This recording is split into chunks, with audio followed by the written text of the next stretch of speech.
خوش اخلاقی در حقیقت بد اخلاقی کو برداشت کرنے کا نام ہے۔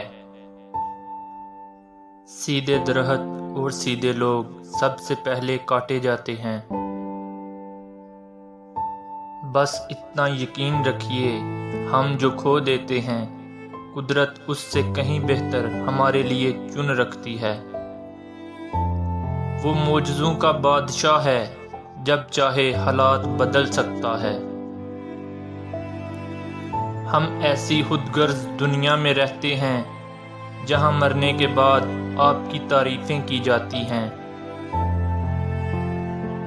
حالی ضرورتیں پوری کرنے سے رشتے کبھی نہیں نبھتے۔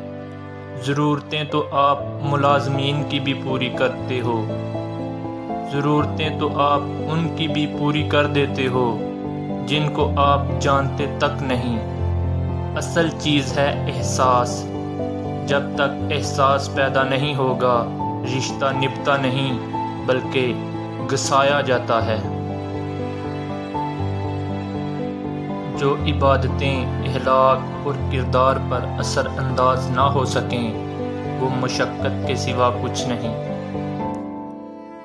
اخلاق بھی رزق کی طرح ہے، اس میں بھی کچھ لوگ امیر، کچھ غریب اور کچھ انتہا کے مفلس ہوتے ہیں۔ خوشی اور خوش قسمتی دو الگ چیزیں ہیں۔ آپ کسی کی وقتی خوشی تو چھین سکتے ہیں لیکن اس کی خوش قسمتی نہیں۔ ہم دنیا جہاں کے خوشبودار عطر لگا کر بھی اپنے بدبودار کردار کی بو نہیں مٹا سکتے۔ کردار کو مہکانا جسم مہکانے سے بہتر ہے۔ حسد ایک ایسا زہر ہے کہ جو انسان پیتا تو خود ہے اور چاہتا ہے کہ سامنے والا مر جائے۔ دو چیزیں ایسی ہیں جس میں کسی کا کچھ نہیں جاتا، ایک مسکراہٹ، دوسری دعا۔ ہمیشہ بانٹتے رہیں۔ آپ اپنے آپ کو سمجھدار ضرور سمجھیے مگر دوسروں کو بے وقوف سمجھنے کی سمجھداری سے پرہیز کریں۔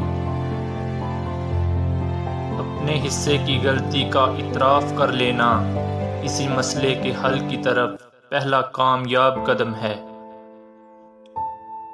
کچھ فیصلے بالکل خودکشی کی طرح ہوتے ہیں، بہت مشکل، شفاق، مایوس کن اور سخت، مگر کرنے پڑ جاتے ہیں۔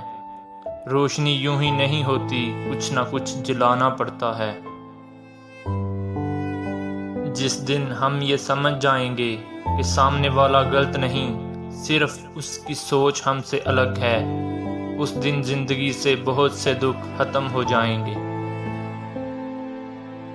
لوگوں کو اچھا سمجھنا چھوڑ دیں کیونکہ لوگ اندر سے وہ نہیں ہوتے جو باہر سے دکھائی دیتے ہیں۔ اے اللہ، سخاوت والا رزق، عاجزی والی عبادت، بندگی والی زندگی اور ایمان والی موت نصیب فرما۔ ہم قبروں پر پاؤں رکھنے سے ڈرانے والے لوگ کیسے زندہ دلوں کو رون دیتے ہیں۔ مکافات عمل کی کوئی خاص شکل نہیں ہوتی، یہ بالکل ویسے ہی واپس آتا ہے جیسا آپ نے کسی کے ساتھ کیا ہوتا ہے۔ اس سے کوئی فرق نہیں پڑتا کہ آپ کتنے قیمتی ہیں، اگر آپ غلط جگہ پر ہیں تو آپ بیکار ہیں۔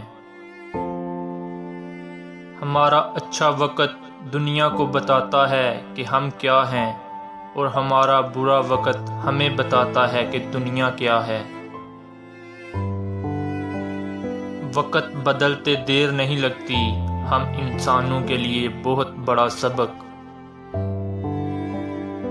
جب آپ کسی کے لیے اچھا کرتے ہو تو آپ کو واپس اچھا ہی ملتا ہے۔ دیر سویر ہو سکتی ہے لیکن ملتا ضرور ہے، اور یہی قانون قدرت ہے۔ اللہ کے لیے وقت نکالو، اللہ تمہاری زندگی سے برا وقت نکال دے گا۔ حقیقی پاک دامنی وہی ہے جس کے پاس گناہ کے لیے وسائل اور موقع بھی ہو اور وہ پھر بھی گناہ نہ کرے۔ بدلتے ہوئے رویوں کی پرواہ نہ کیا کریں، کیونکہ لوگ روزانہ مختلف احساسات کے ساتھ جاگتے ہیں۔